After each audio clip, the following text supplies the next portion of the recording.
Welcome to MedTech Global Insights. This week, the medtech world is buzzing about a critical update from the European Commission regarding the in vitro diagnostic regulation, or IVDR. For those outside the regulatory bubble, this might seem like a minor administrative note.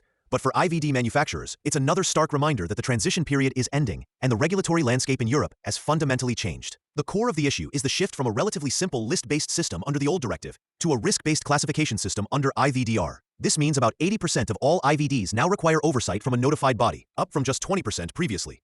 This has created a massive bottleneck. Notified bodies are overwhelmed with applications, and many manufacturers are still struggling to upgrade their technical documentation and clinical evidence to meet the new, much higher standards. We are seeing real-world consequences. Take the case of a mid-sized American diagnostics company that produces a widely used test for managing chronic kidney disease. Under the old rules, their product was self-certified. Now, it is a Class C device, requiring a full notified body review.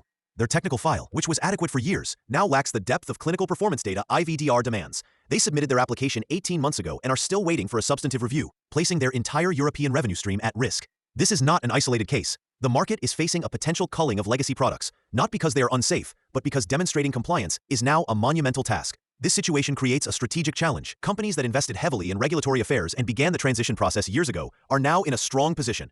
They are not only securing their market presence, but are also poised to capture market share from competitors who are lagging behind. The key takeaway is that navigating the new EU regulations is no longer just a compliance task. It is a critical business strategy for companies navigating these complex transitions.